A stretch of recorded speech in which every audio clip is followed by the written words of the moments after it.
So, hallo erstmal. Ich starte jetzt mal ein Spiel, was ich seit 4 Jahren nicht angemacht habe. Das hatte ich mir mal gekauft, als ich die PlayStation gekauft hatte, bevor ich VR hatte, glaube ich. War das? Ja, doch, muss. Ähm, Das heißt Everything. Und da kann man wirklich rein und rauszoomen und alles irgendwie spielen und beeinflussen, was man sich so vorstellen kann. Und ich habe eben gesehen, dass das nur 4 Leute in meiner Freundesliste haben. Also, das sind 2%. Und das ist echt sehr interessant, wie ich finde. 4 Stunden 5, ja. 357 Dinge habe ich schon gesehen oder gefunden. Ich spiele das jetzt mit der PSVR-Brille. Hallo Zuschauer. Das Spiel ist sowieso so simpel, simpel von der Geometrie und so, das kann man bestimmt auch gut mit der PSVR-Brille in Flat spielen auf der großen Leinwand.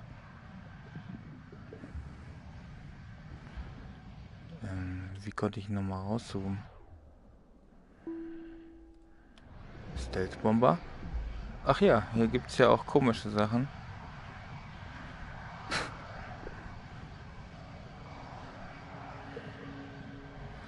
Kann ich irgendwie auch die Ansicht wechseln? Moment. Drück mal Dreieck, Viereck. Die Circle Button, was? Think to go left off. Similar. Ich drücke jetzt die Dingstasten. Steuerkreuz. Wenn ich R1 drücke, fliegt er alleine los. Lassen wir mal alleine fliegen. Gucken, was so ein Stealth Fighter alleine macht. Er zoomt raus. Und wir zur Krawatte. Ja, hätte man drauf kommen können.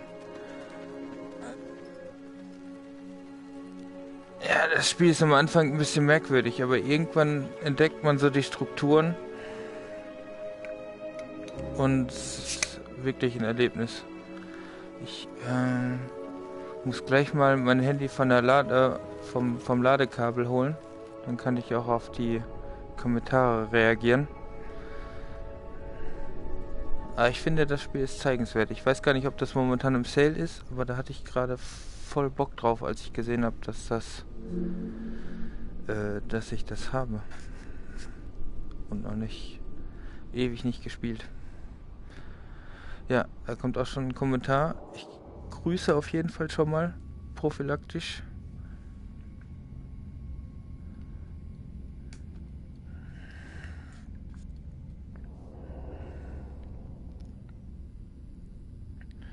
Ja, habe ich wahrscheinlich das Spiel so eingestellt, dass er automatisch möglichst oft Objekte wechselt. Dass sich möglichst viele Sachen in die Bibliothek kriegen. Hier, You are French Horn, added under Music. Da habe ich jetzt 45% der Musikinstrumente, die in dem Spiel drin sind, gesammelt. Also man kann selber spielen oder auch das Spiel spielen lassen. Und das ist echt interessant. Also da sind sehr, sehr coole Perspektiven drin. Und der Sprecher, da ist auch so ein Philosoph, ist das, glaube ich. Philosophie, Hoshi. Und ja, ja, ich lasse mal laufen.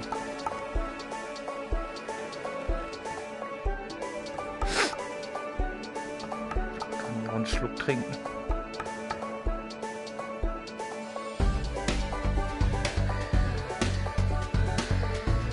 auf jeden Fall bin ich drauf gekommen, weil das Spiel wäre auch sehr, sehr gut in VR. Ich glaube, das würde sich gut verkaufen. Ich hoffe, sowas kommt auch für PlayStation VR 2 raus.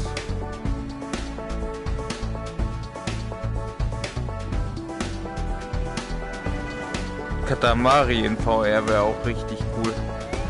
Das geht hier in so die ähnliche Richtung. Nur, dass man nicht alles platt rollen muss.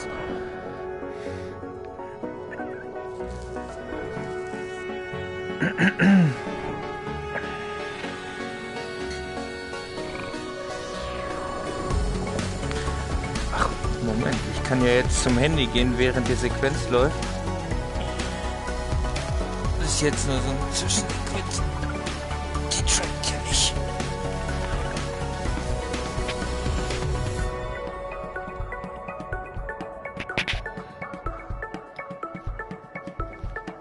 Oh. Steckt noch in der Quest. Das kann. Okay, dann doch kein Chat. Ich grüße alle, die eingeschaltet haben. Ich werde später drauf reagieren. Was bin ich denn jetzt? Elefant. Tutorial complete. Wieso Tutorial complete? Nur weil ich es neu installiert habe? Ich kenne das doch schon.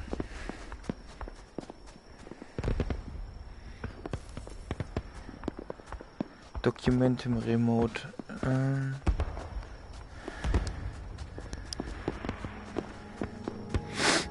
Gucken wir mal, was passiert. Sieht schon mal richtig aus. Die Fortbewegung der Tiere ist ein bisschen seltsam.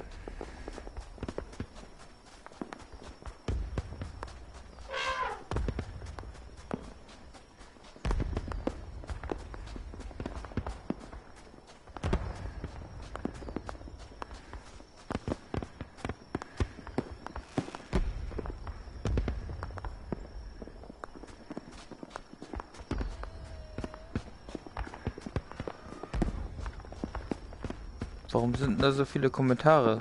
Ich hoffe, das sind keine Porno-Roboter. Am schlimmsten sind russische Porno-Roboter.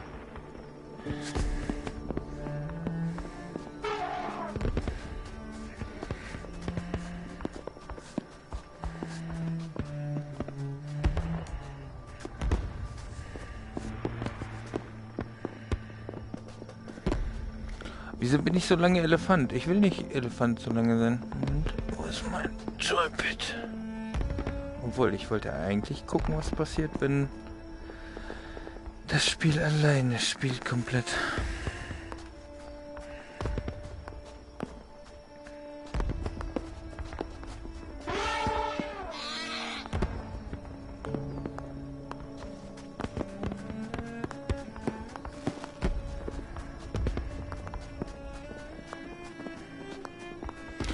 Ich glaube, ich lasse das auch laufen. Gleich wenn ich kann ich einfach VR-Brille ausmachen.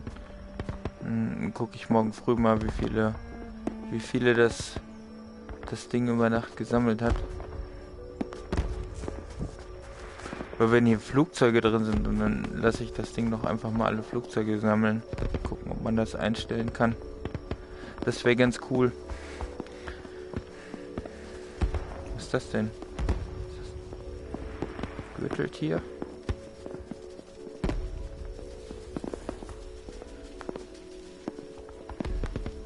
Na, Gürteltier in der Wüste. Oder? Das ist bei Green Hell falsch. Wo wohnen Gürteltiere?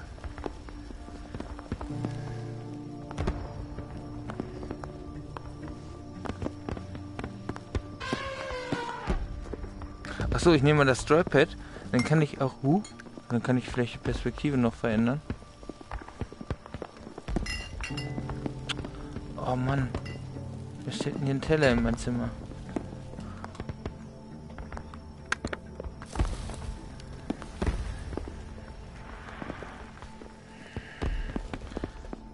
Ja. Genau, dann kann man hier noch die Kamera verändern. Drumrum herumzoomen und so. An der ran komme ich, glaube ich, nicht. You have nothing more to lose? What?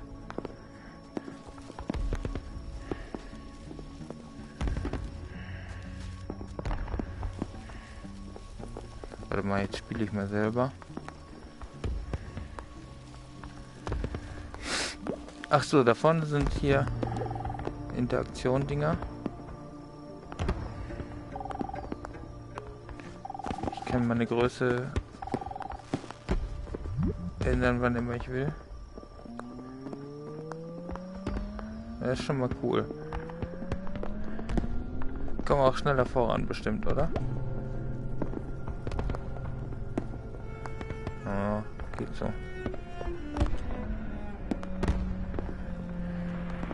Kann man noch größer? Rauszoomen kann man noch. Ja, das ist doch schon mal gut. Jetzt ist mal Landmasse. Das ist auch sehr witzig eigentlich.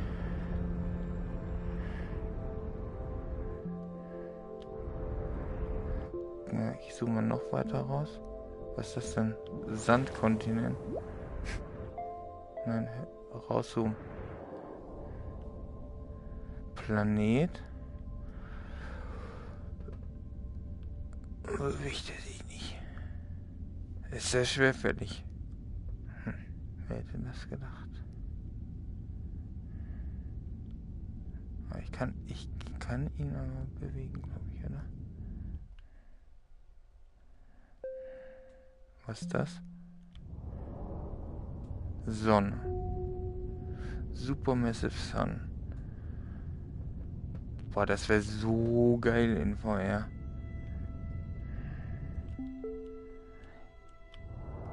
Das Blöde bei Flat ist immer, man muss sich mal vorstellen, wie geil das in VR aussehen würde. Und dann ist es halbwegs cool.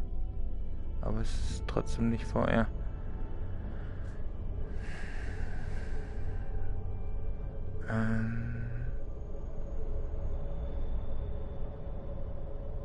Moment. Ich versuche mal so zu navigieren.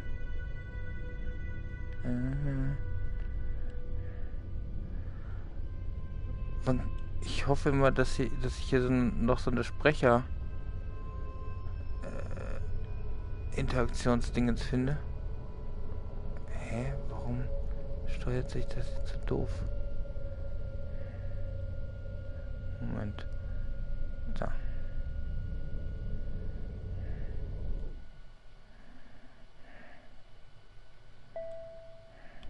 Diffuse Nebula. Nein. Guck, schwupps.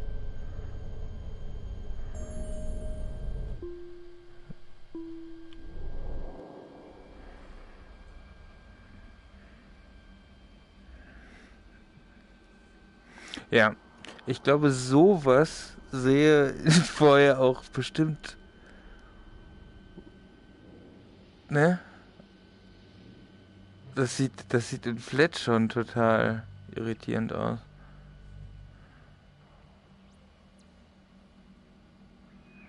Ja. Das sieht echt mal interessant aus. So, bevor ich hier jetzt hängen bleibe. Ah, ich kann die nicht mal rauszoomen. Doch.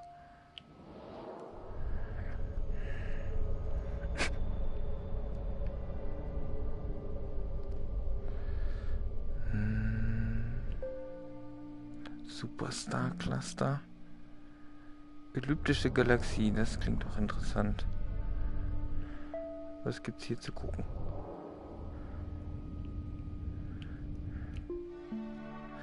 Asteroid. Hier, Fragezeichen. Ich bin ein Asteroid. Yeah. Was gibt's da?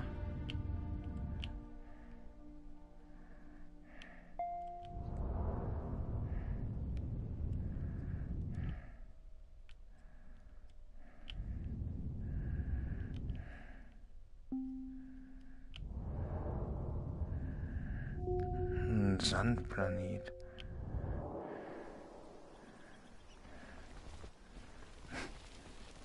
Ja, wir waren doch eben schon auf dem Sandplaneten.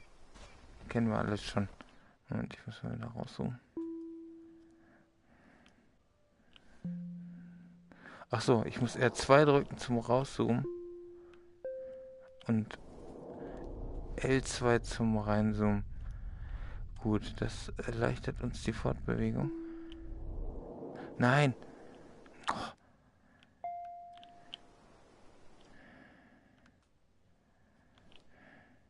Hey, what? Es ist alles noch ein bisschen irritierend.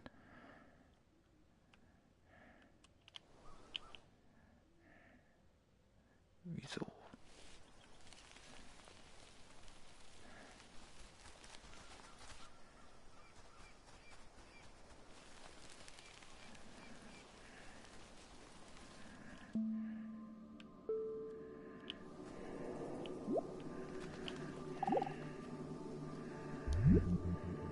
You may think that I'm speaking in favor of some kind of schizoid, pluralistic universe. No, the whole point is this, that difference and every kind of variety of differentiation is the way through which unity is discovered.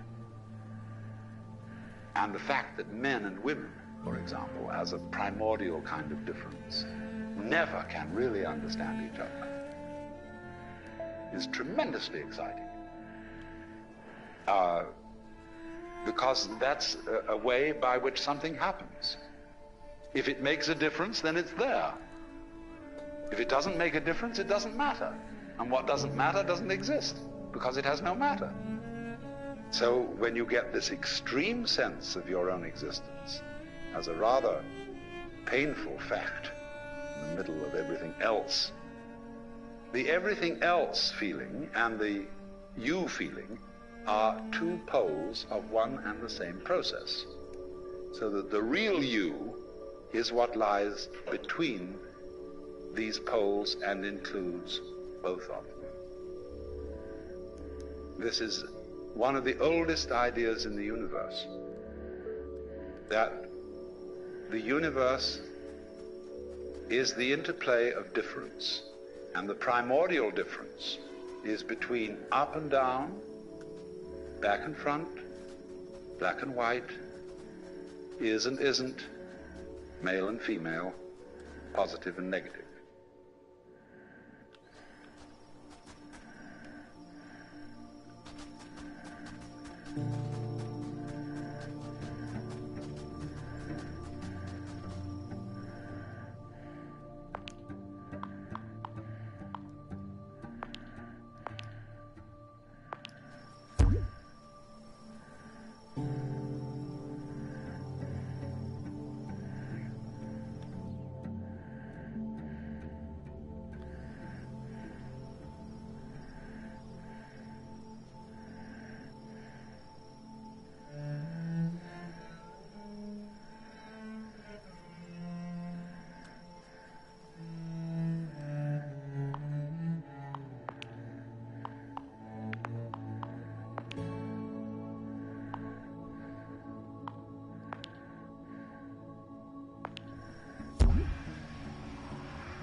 you know somehow how you surprise yourself? For example, when you feel your own pulse, and you suddenly feel this life going on in you, which you're not willing. You say you have the belly rumbles, and you didn't intend to have the belly rumbles, and suddenly it happened. Is this something you're doing? Or is it merely something that's happening to you, as if it was raining and the rain was happening to you? Consider breathing. Are you breathing, or is it breathing you? Well, you can feel it either way. You can decide to breathe and feel that you're breathing in just the same way that you walk when you want to. On the other hand, when you forget about breathing altogether, it still goes on. And so it seems to be something that happens to you. Which is it? What enables you to make a decision? When you decide, do you first decide to decide? Or do you just decide? Now, how do you do that? Nobody knows, you see?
Ja, schon krass.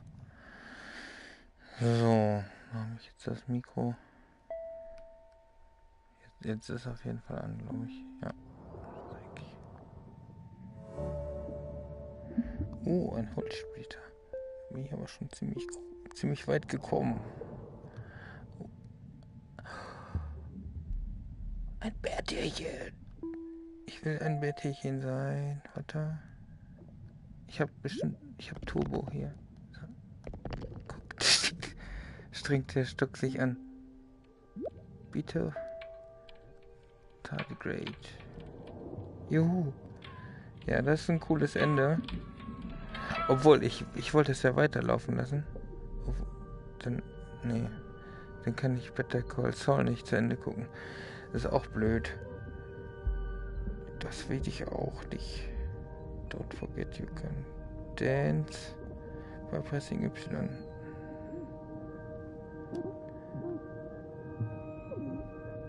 Mehr als ein Ding in Reichweite, oder was?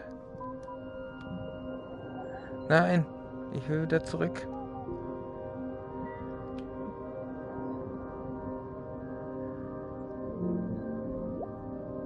Ich will kein Sonnenblumenpollen sein, ich will wieder Bärtierchen sein.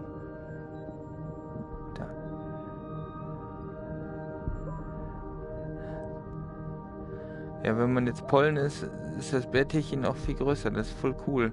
Also, das Spiel ist echt... das hat's in sich.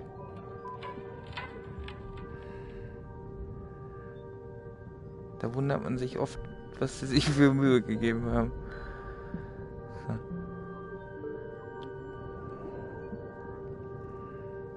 Was hat der denn für ein Turbo?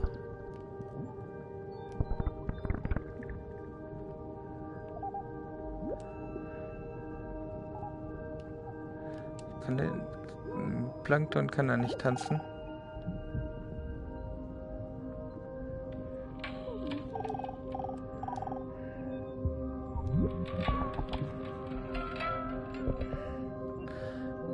Gruselig, dass das Ding weiß, wie ich heiße. Aber ich kann das Bärtierchen jetzt nicht mit ins Weltall nehmen, ne, oder? Da fehlen mir die Mittel. Die Schneeflocken sehen einfach ziemlich cool aus.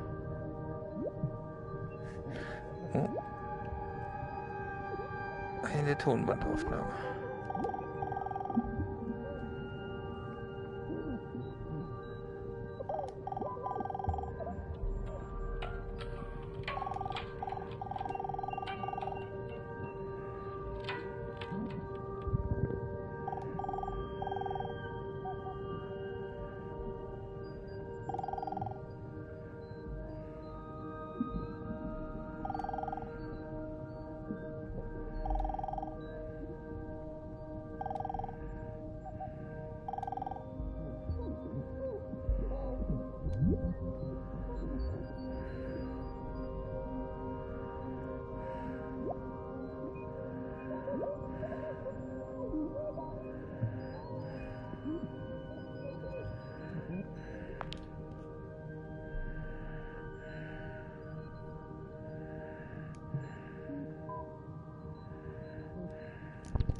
Join with everything. Switch Vlog Mode by holding the left button. Ich habe mehrere Left Buttons. Den. Das sieht doch ziemlich cool aus. Oder werden mir da die Dinger angezeigt? Der Himmel sieht schön aus. Ich will mal nach oben schwimmen. That's a funny thing then. We can experience ourselves through and through as something that just happens. Look at it this way. If you feel your body, your skin, the solidity of you, and regard what marvelous eyes you have, which are the power which generate light and color out of all these electrical quanta in the external world. And these ears, these beautiful shells that you wear on the side of your head, with their little spiral bones, the cochlea inside, you know, all that. It's marvelous. But you don't feel responsible for this. You don't know how it's made, if it is made. But it's you. That's what you are. That extraordinary pattern.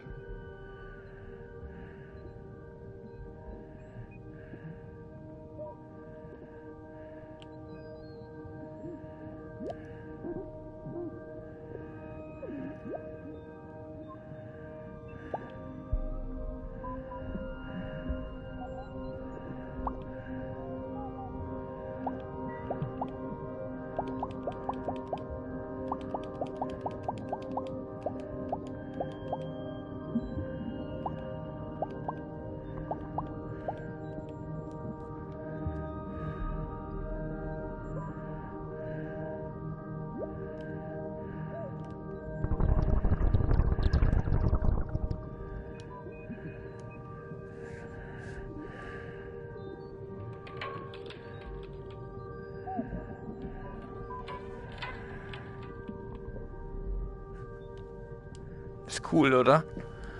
Ich guck gleich mal auf den Chat, aber das Handy ist extrem leer und ich will den Akku nicht zu sehr weiter belasten. Der ist schon am Ende. By holding the left button. Okay.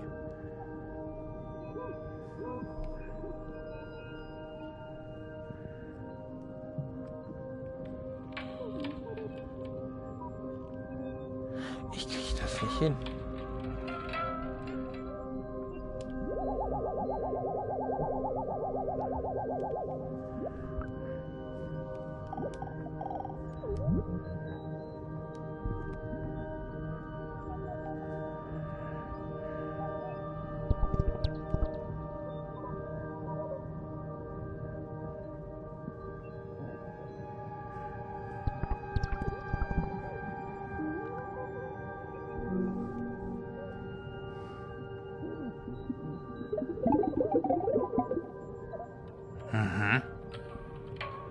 Ich will eigentlich nur die Nachricht unten wegkriegen.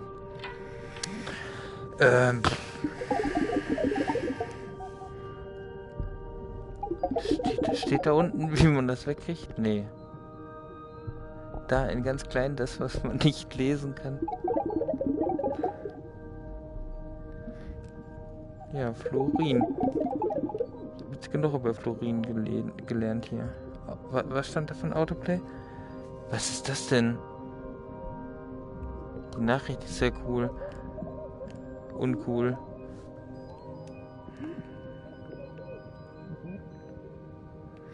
Ja, ist manchmal ein bisschen mysteriös, das Spiel.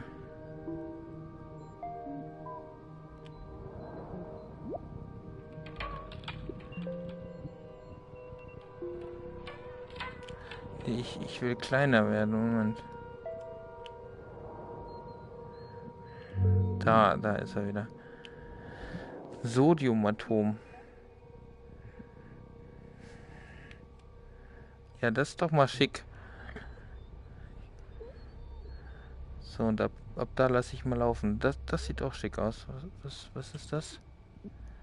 Was ist denn das nächstkleinste, was ich nehmen kann? Da ist was. Der Error da unten sieht echt interessant aus.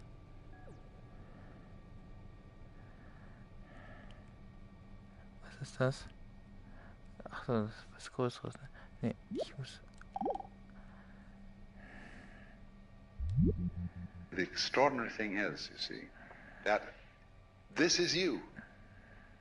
This extraordinary, marvelous arabesque of tubes and bones and cartilage and myriads of interconnecting electronics and nervous systems and everything wonderful. But you can feel it, all of it, as if it was just happening to you. But if you want to feel it that way, then you've got to go the whole way, and you've got to feel that your decisions just happen to you. And that the thing that you call yourself, to which things happen, is just something that happens. You don't know how you manage to be an ego, how you happen to be conscious. That just happened too. So happenings happen to a happening. When you get that way, that's a very interesting road to run. But you can try the other way. You can extend it and say, now look here. If I really am my eyes, although I don't understand them, I mean, that is to say, I can't describe it in words. This is me. It's an extraordinary thing, but it is. But I don't understand how it happens. But then, you see, that's the whole point. If you will accept the idea that you are your own eyes, and your own heart, and your own ears with that wonderful spiral cochlea inside, and all these amazing gadgets here. You're all that. Now, therefore, by a little extension of the imagination, you can very well see that if all those subtleties inside you feel other than your conscious ego, but nevertheless are one with it, the same argument will go for all the other things going on around you. The sun shining, the stars twinkling, the wind blowing, and the great ocean, restlessly pounding against these cliffs. That's you too. You don't control it, of course, because there has to be something about you you don't control, or you wouldn't be you. Because to understand the principle of relativity is there's no self without other.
Das ist eine Alien Planet.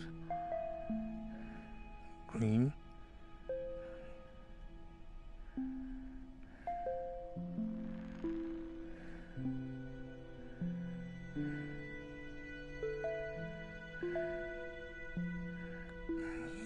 Miso.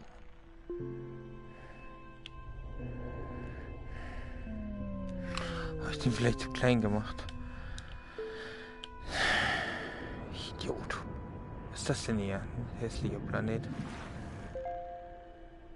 Super, weil...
You have to regard yourself as a cloud, because you see, clouds never make mistakes. Did you ever see a cloud that was misshapen? No, they always do the right thing. Now, so as a matter of fact do we, because we are natural beings just like clouds and waves. Only we have complicated games which cause us to doubt ourselves. But if you will treat yourself for a while as a cloud or wave and realize that you can't make a mistake, whatever you do, Because even if you do something that seems to be totally disastrous, it'll all come out in the wash somehow or other. Then, through this capacity, you will develop a kind of confidence, and through confidence you will be able to trust your own intuition. Only the thing that you have to be careful about, and many people fall into trouble here, is that when they take the attitude that I can't possibly make a mistake, they overdo it, which shows that they don't really believe it. So a lot of people come on, so you put on the weirdest, filthiest clothes, and you go and steal things, and all kinds of things like that. That's overdoing it. That shows that you haven't learned. You're overcompensating. Because before you were told to do this, do that, and the other, and watch, and be self-conscious and nervous, and so on. And so you just go to the other extreme. Now this is the middle way of knowing it has nothing to do with your decision to do this or not. Whether you decide that you can't make a mistake, or whether you don't decide it, it's true anyway. That you are like cloud and water. And through that realization, without overcompensating in the other direction, you will come to the point where you begin to be on good terms with your own being and to be able to trust your own brain.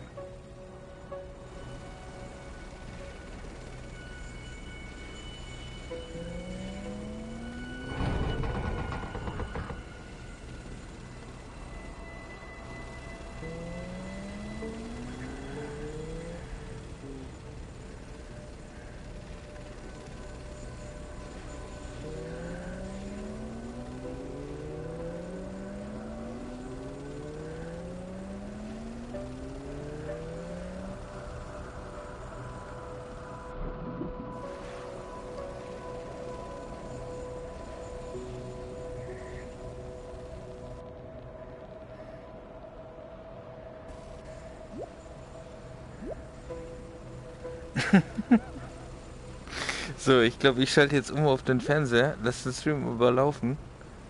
Mal gucken, wie der Hubschrauber sich entwickelt. Muss ich irgendwie den Automodus anmachen? Warte mal, ich will den Turbo noch ausprobieren. Macht da ja gar kein Gas. Na, geht so.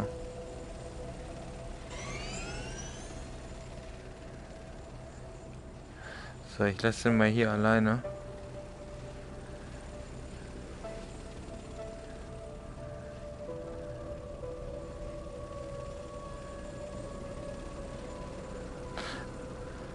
Ja, danke fürs Zuschauen. Ich gucke gleich nochmal auf den Chat und sag nochmal kurz Tschüss.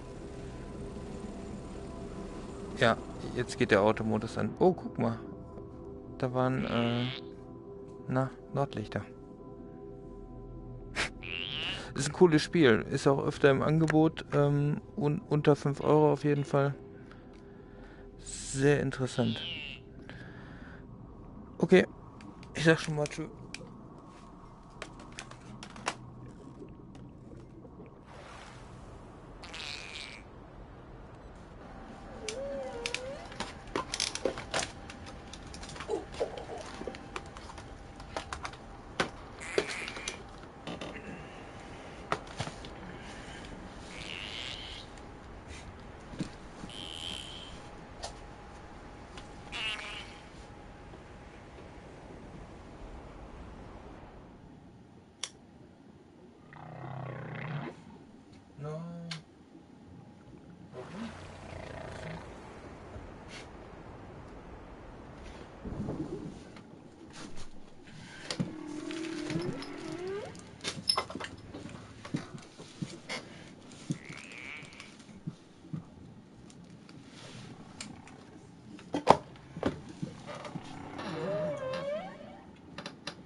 Everything in the world, knives and forks, tables and chairs, trees and stones, are indescribable.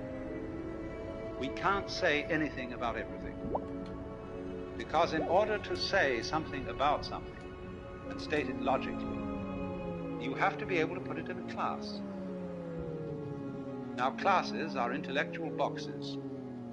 When you play games like animal, vegetable, and mineral, you've got there 3 boxes.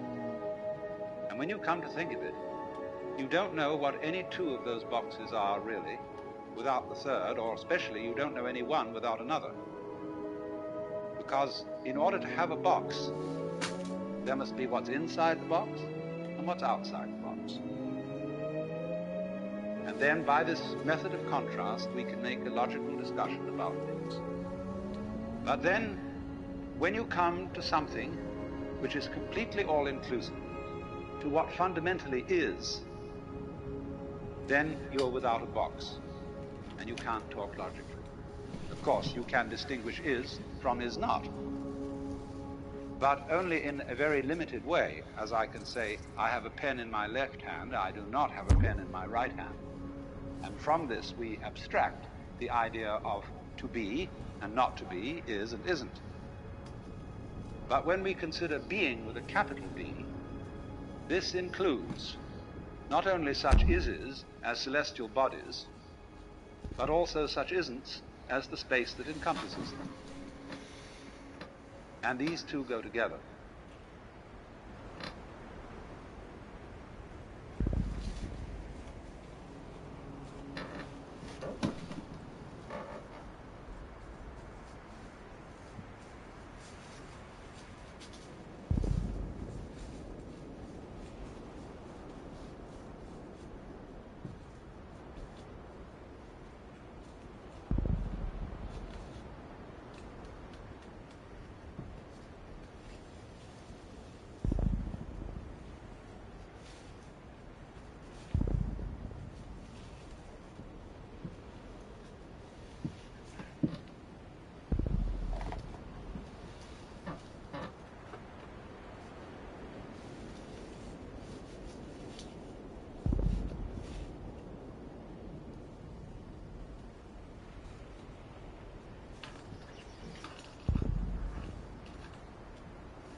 perfectly logical person would say that the notion of the self as the fundamental reality in which everything else exists is meaningless. And of course, from a logical point of view, it is. But at the same time, just because something cannot be put into a logical category does not indicate that it isn't real. It's saying that the self in each one of you is really at root one. Just in the same way that you have all over your body millions of nerve ends. Each one of those nerve ends is, as it were, a little eye. And it gets its impression of the world, but it sends it all back into the central brain. Well, in a somewhat similar way, every person, every animal, and even rocks are regarded as sentient beings in a very, very primitive form. So all those forms that we see may be looked upon as the eyes that look out of one central self. Only, of course, in the human body we can see the connections between the nerve ends and the brain. It's much more difficult to see the connection between one individual and another. And therefore it's very easy for us to form the impression that I am only what is inside my bag of skin. And that my ego, myself, is a different self from yourself. And we're all, therefore, fundamentally disconnected.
no person exists alone.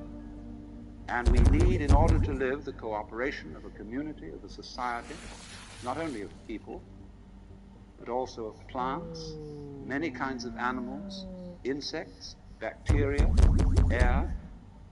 Every kind of thing that is around us is as essential to our being as our heads. You can draw little gradations of some things that are more essential and some things that are less essential. But fundamentally, everything is necessary for your existence.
So your apparent disconnection, the fact that you are not tied to other people with umbilical cords or some kind of wiring that gives you one mind.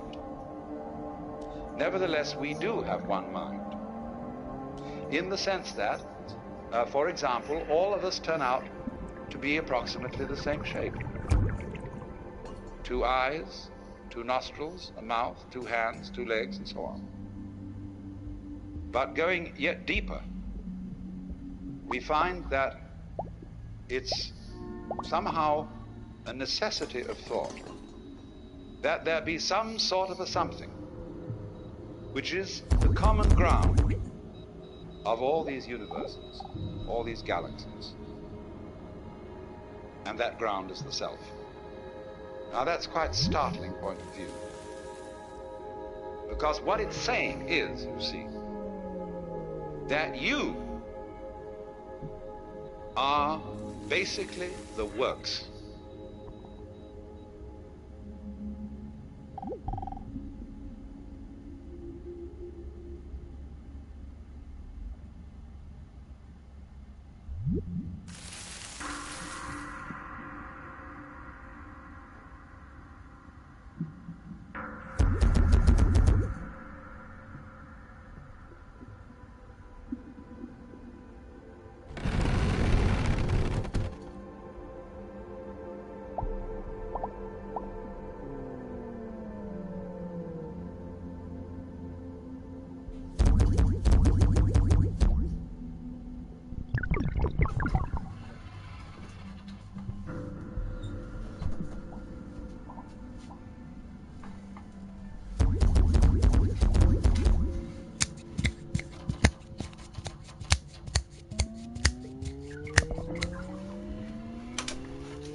You have, going on all the time, two types of consciousness. Number one, the things you notice. And you notice things by having words or other symbols which you attach to them. It's very difficult to notice a thing for which you don't have a name and which you can't classify by some sort of image or shape. There are peoples, of course, who notice things that we don't notice. Eskimos have 5 different words for snow, because snow is very important to them, and to us it's all just plain snow. There are all kinds of variations in language according to what people notice. So there's noticing consciousness, which we have courtesy of notation. But then there's also consciousness which doesn't notice, but nevertheless is highly responsive. You are responding at the moment to all kinds of stimuli coming to your nerve ends, which you don't notice at all. The way you are sitting is a response to unconscious stimuli. The way you adjust yourself and move, the way your heart beats, the way you breathe, the way you see. You don't know how you do that. You're doing it, but you don't know how it's done. So you see, consciousness in the ordinary sense, that is, say, conscious attention, doesn't notice everything. It only notices very little of the world.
Just in the same way that conscious attention is not aware of all the other operations of the body, in just that way, we are not aware of our connection, indeed our identity, with the fundamental self. We go to sleep at night, and then we wake up, and because the physical brain is still there, we remember everything that happened the day before. But if the physical brain decomposes, then we're what is called dead. And we say, well, that's the end of that.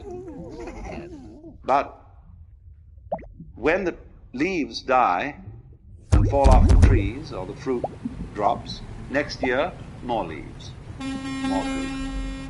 So in the same way, when you and I die, more babies later.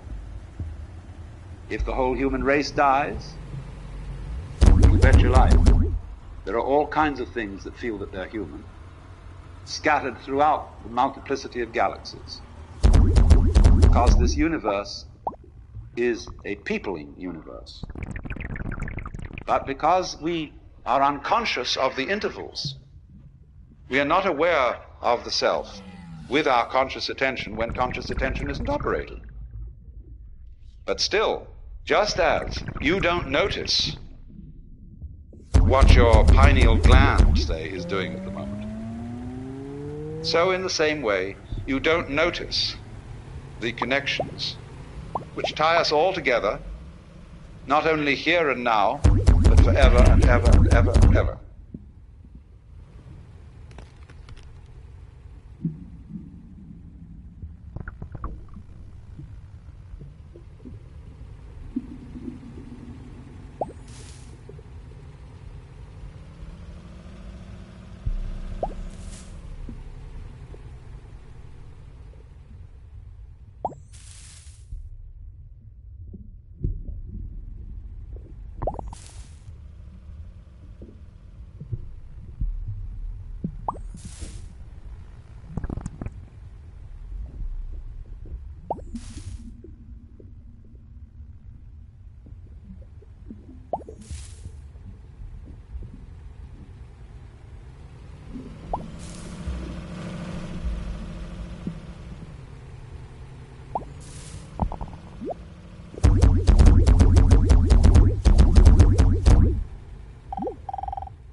The basic reason why we don't notice the self is that the self doesn't need to look at itself. A knife doesn't need to cut itself. Fire doesn't need to burn itself. Water doesn't need to quench itself. And a light doesn't need to shine on itself. Nevertheless, it is possible, in a certain way, to become aware of oneself in this deepest sense, to know that you are the totality.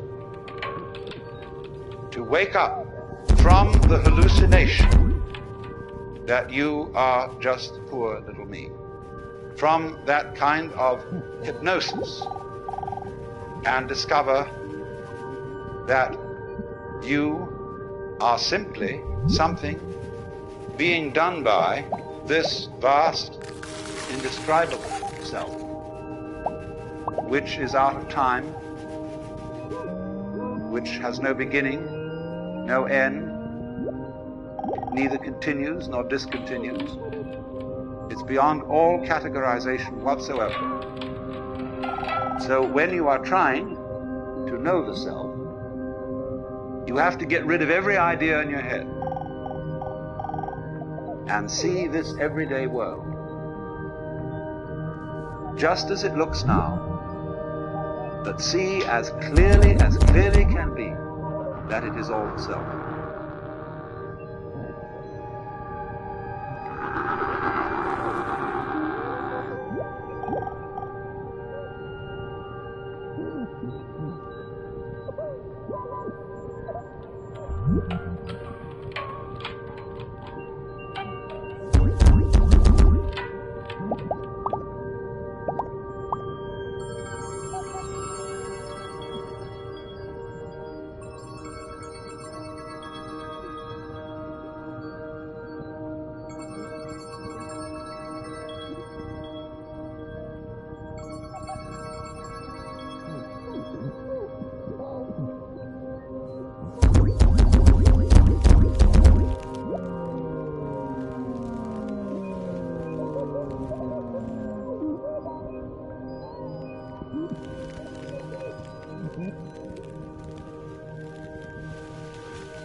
If you look at the moon, you might imagine at full moon that you were looking at a disk until somebody points out to you that it's a ball. Sunrise is not the same event for a person who thinks that the Earth is the center of the solar system as it is for a person who knows that the sun is the center of the solar system and that the Earth is turning. Now, nothing in the way of a sense impression has changed, but your understanding of it has changed radically. The senses see the same event, but there is a different interpretation. And so, seeing is done much more with the mind than with the eye. We see what we are taught to see. We see in terms of our ideological structure, our culture, our conditioning. And so all that conditioning teaches us to see the world in its separateness. But you can be deconditioned and see just this same world that you're looking at now in its unity.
You must understand that when we talk of things, people, houses and waters and mountains, that thinking about them that way emphasizes their difference.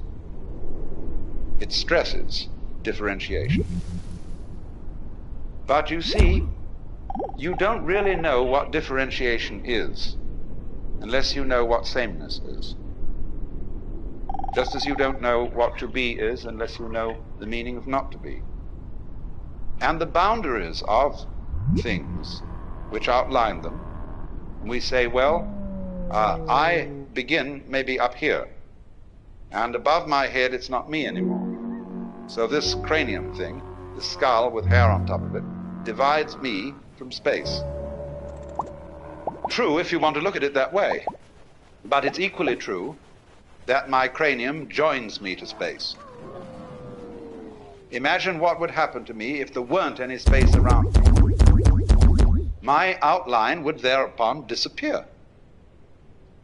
Because you see, every boundary needs two sides, the inside and the outside. And you can't separate them. So boundaries are held in common. They join things as much as they divide them. Now, we are taught, you see, not to see that way. Our conscious attention is captured by figures within backgrounds, and it tends to ignore backgrounds. It is captured by things that move rather than things that are relatively still. And so when we see someone going up a hill, we say the man is going up the hill. We don't see also that the hill is coming down to the man. Every pull is also a push, and every push is also a pull. So you can become aware of this tremendous interconnectedness of everything. And that is, in a way, what we mean by relativity. Because relativity means relatedness. Just as fronts go with backs and tops with bottoms, insides with outsides, solids with spaces, so everything that there is goes together. And it makes no difference whether it lasts a long time or whether it lasts a short time. A galaxy goes together with all the universe just as much as a mosquito, which has a very short life.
From the standpoint of the self, time is completely relative.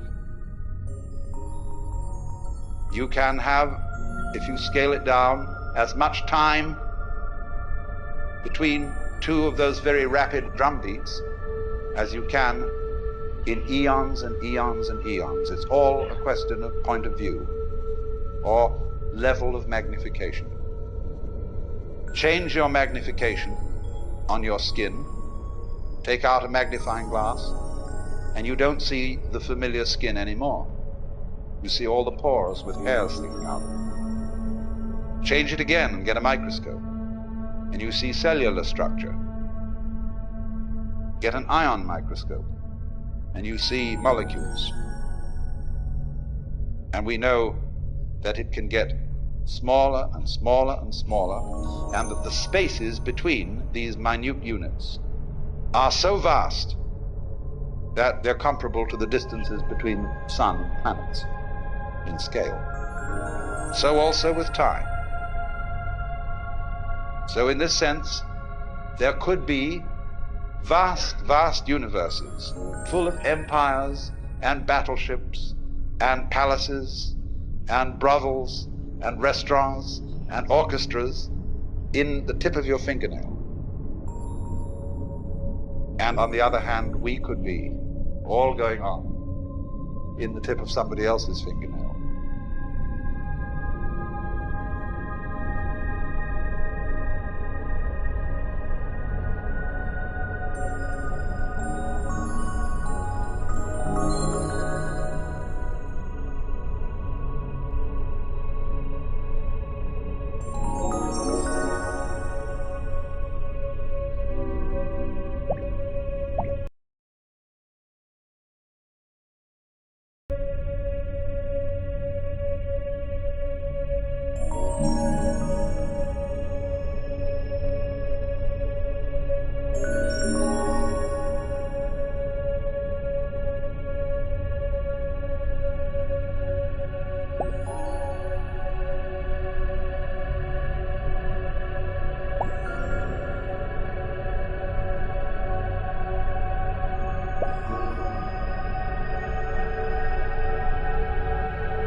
It's very important to understand not only the relativity of size and of time, but also of what there is.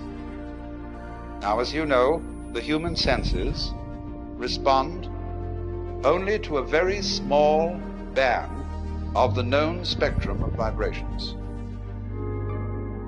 We know through instruments of quite a vast spectrum, but we, as I say, with our senses, see only a little of it.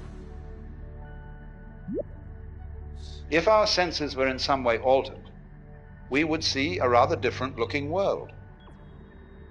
We can do this, of course. We can put on special lenses to enable us to see heat. And then we see all the heat radiations coming out of people. And we say, well, I never noticed that about you before. But so in the same way, you see, there are infinitely many possibilities of vibration and of organs sensitive to those vibrations, so that there could be worlds within worlds within worlds, spaces within spaces, just like the many, many wavelengths of radio and television, going on forever and ever in all directions. The possibilities are infinite. But having senses and noticing is a selective process. It picks out only certain ones, just as when you play the piano. You don't take both arms and slam down all keys at once. You select. And so perception is a kind of piano playing.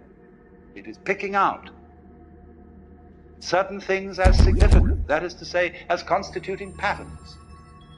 And the whole universe seems to be a process of playing with different patterns. But whatever it does, whatever it plays, in whatever dimension, on whatever scale of time or space, it's all on the self.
Every self is modeled on and is an expression of the one self, because you all feel individually that you're the center of the world. And everything else is seen in circles, circling out, sphering out from where you are. And that's, as it were, we call them microcosm, the little cosmos. But then in the same way, the macrocosm has a central self, although this is not central in the way we talk about centers in space. The center of a circle is in the middle of the circle, and the circumference is away from it. It isn't in the middle of the universe, spatially speaking. You might ask the question, where is the universe? Well, you can't say where, because every where has to be in relation to something. There would have to be another universe to say where this one is. But then, since those two together would constitute the universe, we wouldn't still be able to say where it was. It isn't anywhere. And so in that sense, the center isn't anywhere in space locally. And furthermore, the kind of space we are dealing with is only one possible kind of space. It's the kind of space our physical organisms are attuned to.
what is this that I call I?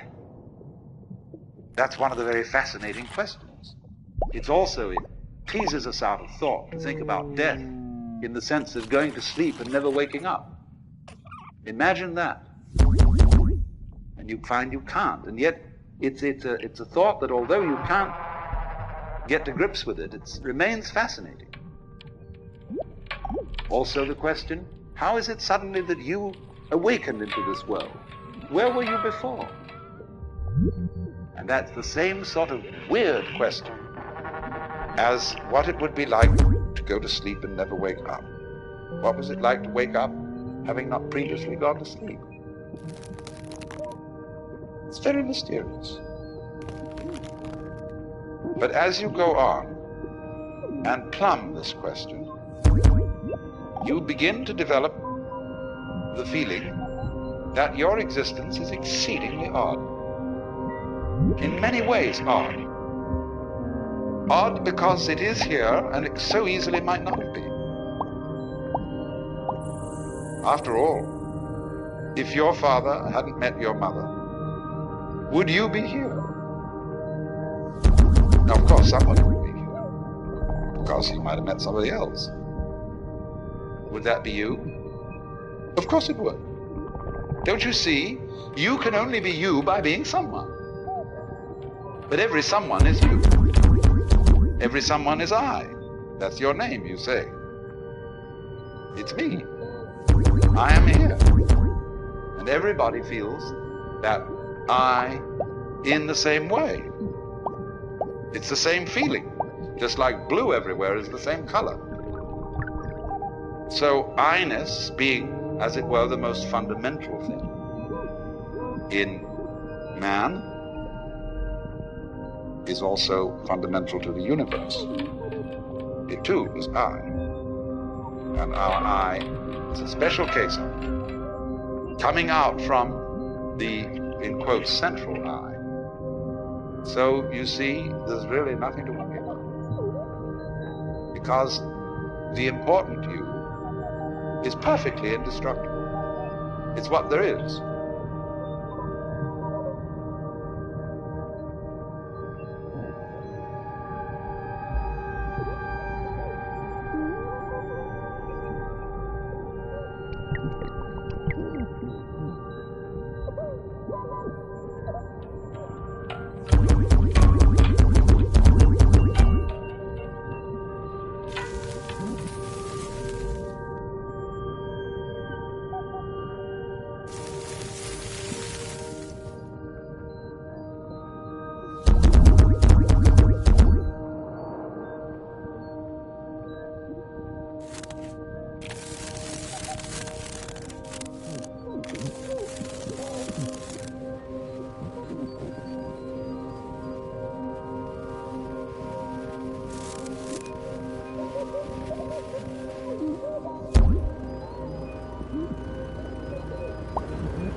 You must remember, of course, that the word play and the word game have many levels of meaning. We are accustomed to use the word play in opposition to work and to regard play as trivial and work as serious. "You're only playing with me," says a girl to a suitor. "You're not serious."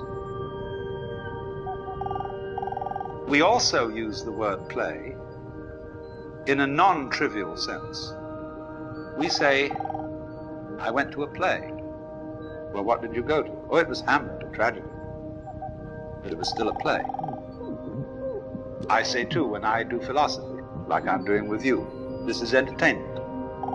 But in the sense, perhaps I hope, of you're listening to someone play a musical castle. I'm not being serious, but I am being sincere. So, play is deeply the sort of thing children like to do with deep absorption and fascination. Now, what do people like to do when they don't have to do anything? Well, as far as I can make out, as you look all over the world, they like to get together and do something rhythmic. They may dance, they may sing, they may even play games. All sorts of ways in which we love to do this. And we can get so absorbed in rhythm that there are certain kinds of rhythmic activity which we consider extremely important. Now you see, our very existence is a rhythm of waking and sleeping, eating and moving, and that's all we're doing. And just consider what we do every day. What's it all about? Does it really mean anything? Does it go anywhere? It's just because we want to keep on doing this kind of a hoop-de-da. So you can get a certain vision of life where everything is seen to be a complex pattern of rhythm. Dances, the human dance, the flower dance, the bee dance, the giraffe dance. And that's what this all is. It's jazz. You see? This is a big jazz, this world. And what it's trying to do is to see how jazzed up it can get. How far out this play of rhythm will go. So then that is why you see this fundamental view that the world is a play.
And so in all this, you see, when you get a game going of this kind,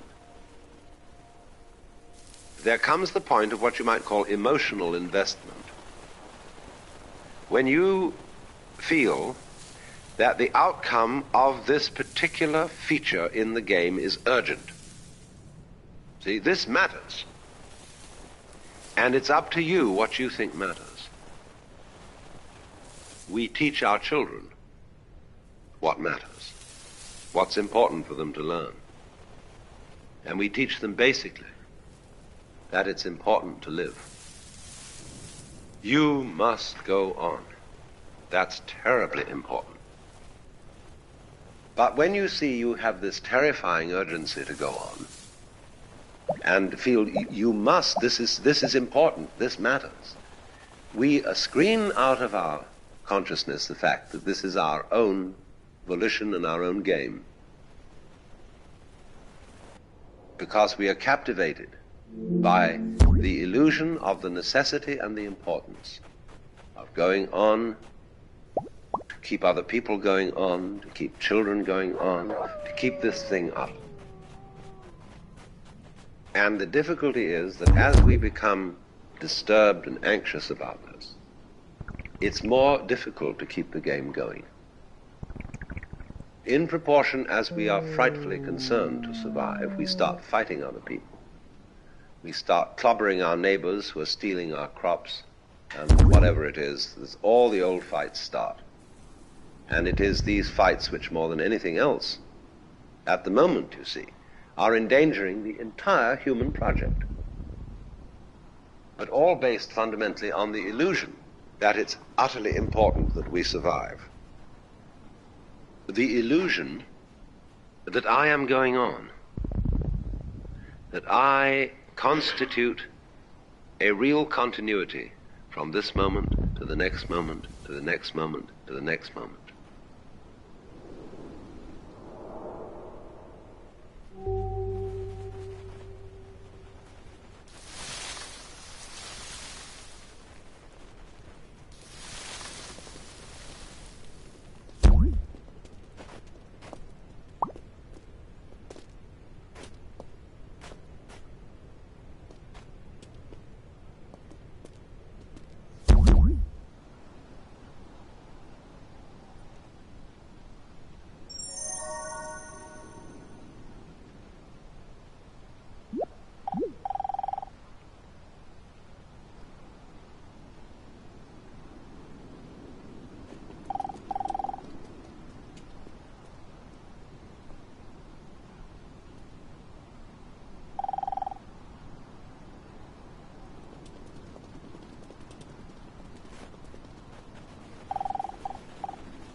What are you afraid of losing when you die? Why? All the capital you've acquired during your life, the experiences, the friends, the status, the skills, everything that you remember would be destroyed ordinarily when you die. In other words, we are afraid of losing the past. Now it's perfectly obvious that when you die, yes, everything that you've acquired as an individual and stored in your brain is dissolved and distributed. But at the same time, it is equally obvious that when you die, there won't be, following the moment of death, everlasting nothingness.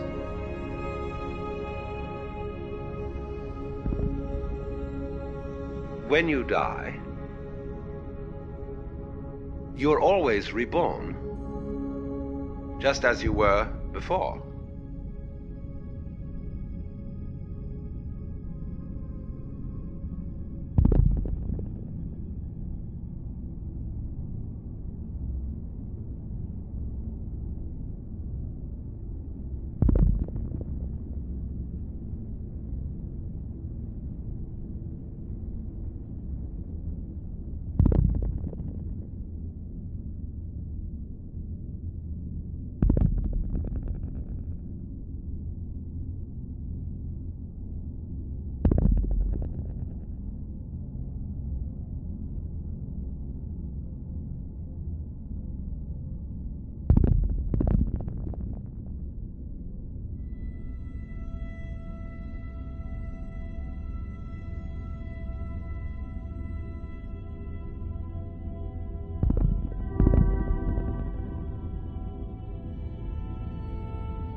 When you came into this world, there gradually arose into being the sensation of I. And it stays there a while, it goes through a development, and then it drops off. But all the time, everywhere, there are other I's starting up. See? Whether they be human, animal, anything you like. They be in other galaxies, etc. Always, they're starting up. Now, you would say, is there no connection between them? No, in the same way there is no connection between the molecules in your hand. And yet you say it is a hand. But if you look at it under a powerful enough microscope, the molecules in your hand are miles apart. And you would say there's no connection between them. What's the connection between this galaxy and other galaxies? Well, we can't see any connection. And yet there are gravitational swings whereby they respond to each other and move in a certain collective order. So in a very similar way, the constant appearance of beings who feel that they are I constitute a wave motion. You can see it either way. You can see yourself, in other words, as existing only now. That's the only you there is. The alternative to that, logically, is to see yourself as everything.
So everybody is involved in playing the game of life in a way that goes beyond play and becomes deadly serious.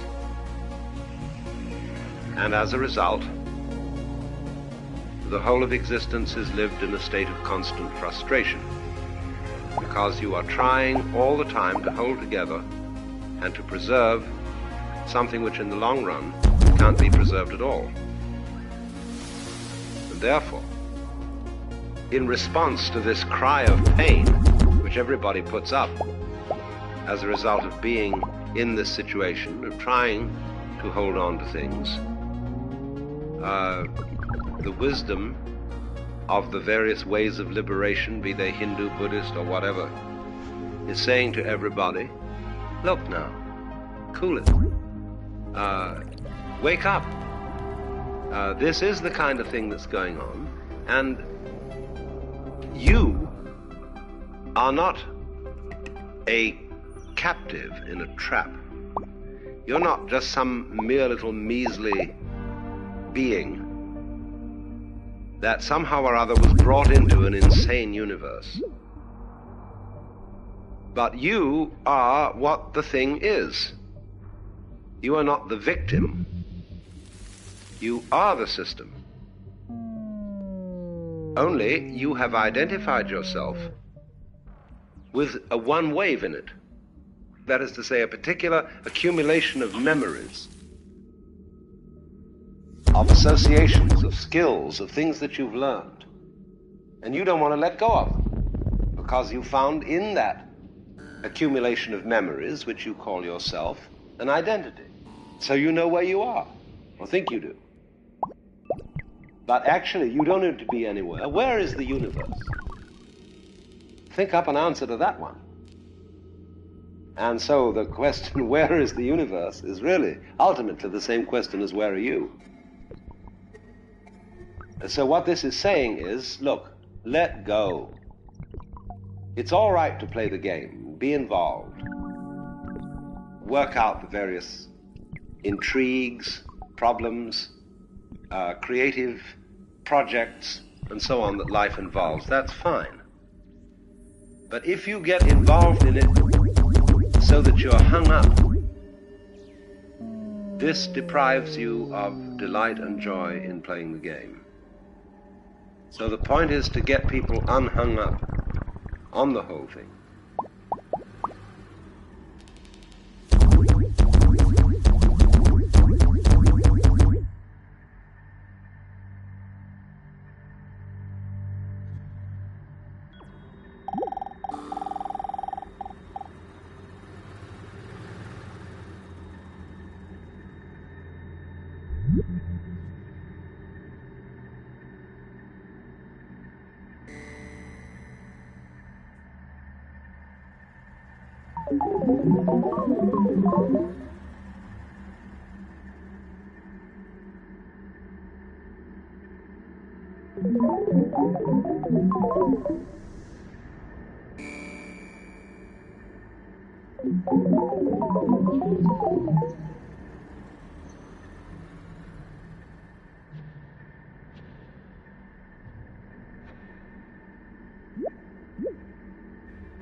No point of view is the right one.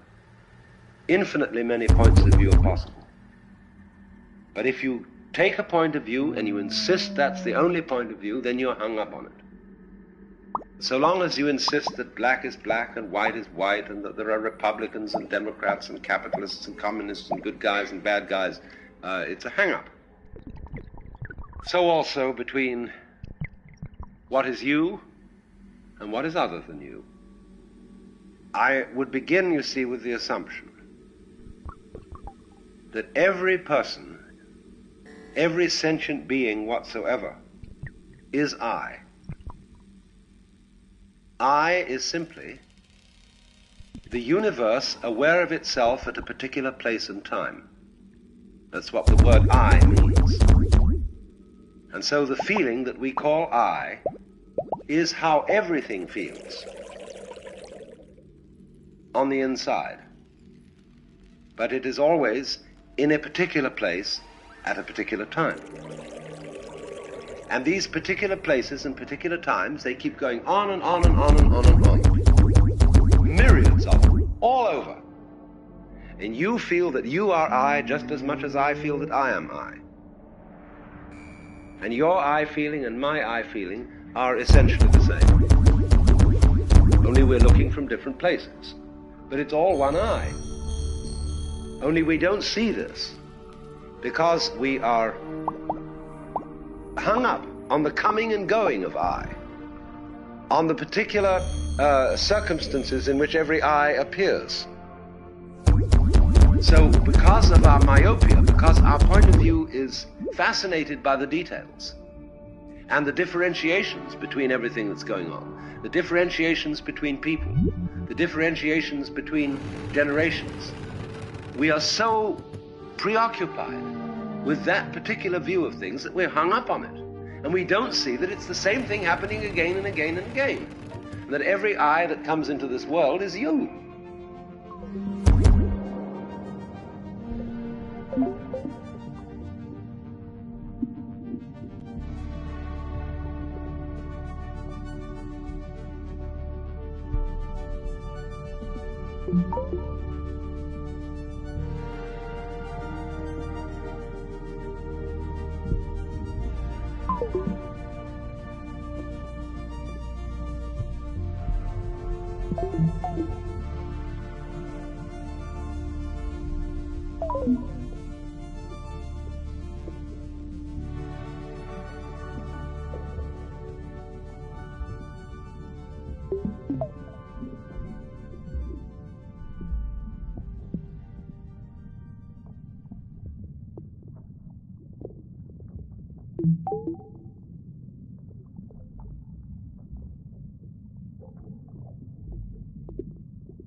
All eyes are I, whereversoever scattered, because you see, this is the place. At the point called here and now, this universe knows itself on the inside. You look around you, and you see everything, as it were, presenting an exterior to you. But my relationship to the other is always seeing life on the outside. However much I get down to the tiniest cells that constitute your nervous system, if I go down into the molecules, I go down into the atoms, I'm still regarding them from the outside. The only point at which I know the thing on the inside is where I am. Then I have inside knowledge, what everywhere else appears to be outside. So to realize inside, there must, of course, at the same time be outside. To realize self, there must be the counterbalance of other. Because it's like black and white, it's like back and front. They're inseparable.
So then, this is where we start from. That every being coming into this world is I, and they keep on coming.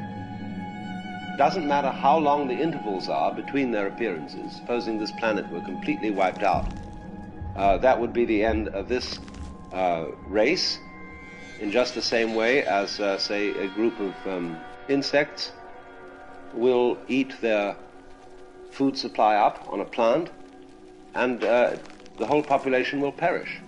Happens again and again. But it seems perfectly reasonable to suppose, in other words, that there is a constant rhythm of what we call consciousness, being awake to life, going on and on, just as stars go on and on. If the stars are going on all over the place, if galaxies are going on all over the place, it's equally reasonable to suppose that life is going on all over the place. And although the distances from our particular point of view between these islands of life may be vast, don't forget that the distances between the molecules in your own body are equally vast on their scale.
Distance, space, isn't just removal.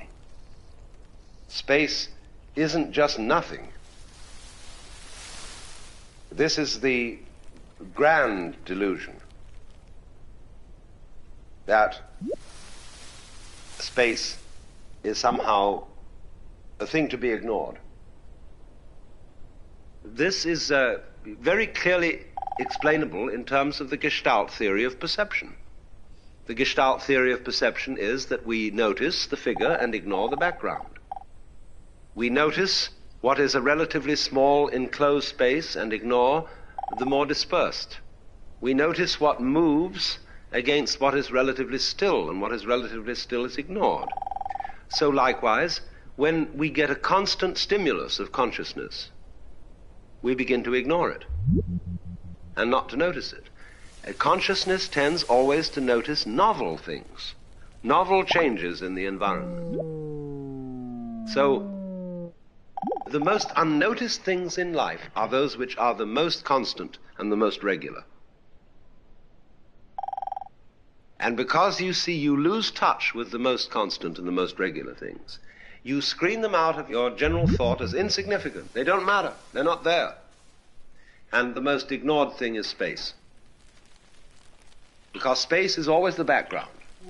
The solids are the figures. And therefore we say simply, space is just nothing. It may be filled around this planet for a little distance with air, which is important. But out there, space, that's nothing at all. And so we say that is nothing. But all that is saying is that that is the background to every figure. And as the figure cannot be there without the background, the solid cannot be there without the space. And so the space of the world is the one thing we've forgotten. And the one thing that is absolutely essential to there being anything at all.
So then, we must realize that what we call separate things, separate molecules, separate lives, separate planets, separate stars, separate galaxies, are joined by space.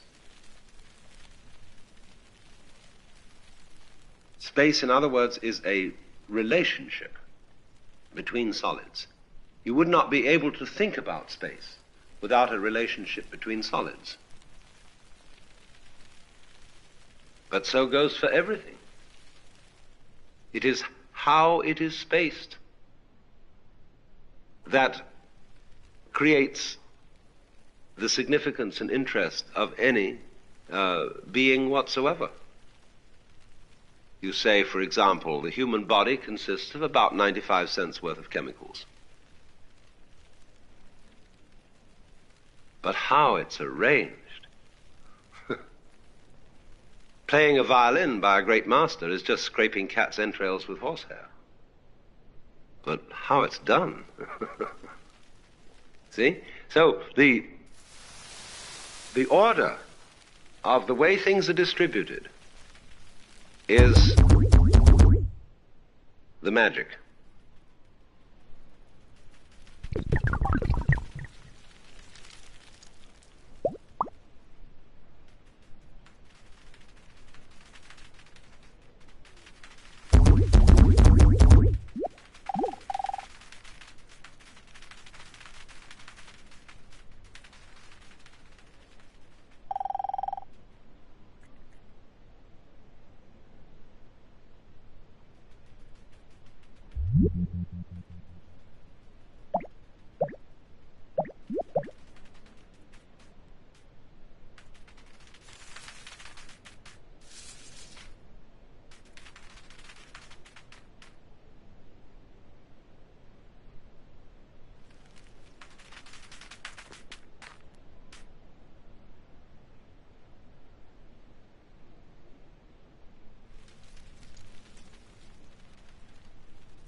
What are we doing? You see, you've got a universe which you're living in, which is fundamentally wiggling, and you are an event in this wiggle. See, only you're trying to straighten it out. You're trying to see order in it,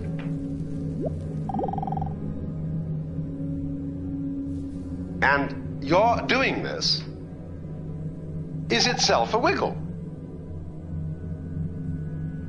After all, you may say, one or two things in here are straight, you know, and it's their nature to go that way. to be orderly things, to be straight things, or whatever other quality you want to put on. And we are like that. We are something in this which has it in its nature to arrange it this and that way, to want to see things straight. But actually, there really isn't anything in the whole arrangement that is the right way of doing it. And there isn't anything in life, in your life, that is supposed to happen. You're not supposed to live to be 80 or to die when you're 23. So, liberation is the realization there is no way that things are supposed to be. You are, you're what there is. It's up to you to decide. See? But there's no way it has to happen. But on the other hand, if you want to feel that there is some way you would like to arrange this, we can start pushing these things around, and put them in some kind of an order. That's okay too.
You will be miserable to the degree that you are hung up on the notion that things should, must go a certain way. That is to say, to have a fixed view.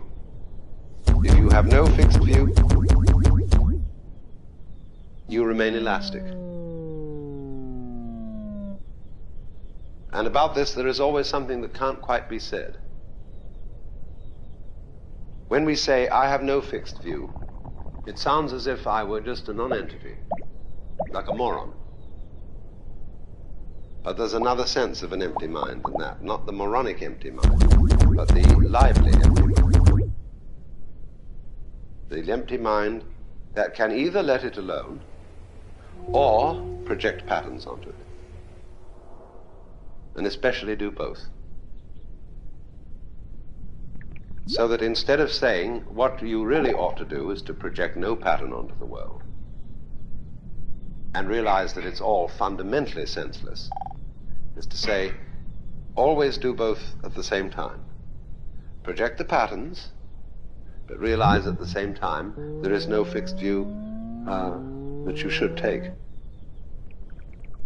This is exactly the same thing as being able to realize that there are rights and wrongs and things that should be done and should not be done, but at the same time there's another point of view from which you can see that everything that happens is right the way it is, and that human life never makes an aesthetic mistake, just as the patterns of the clouds and of the foam never make aesthetic mistakes.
Thank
you.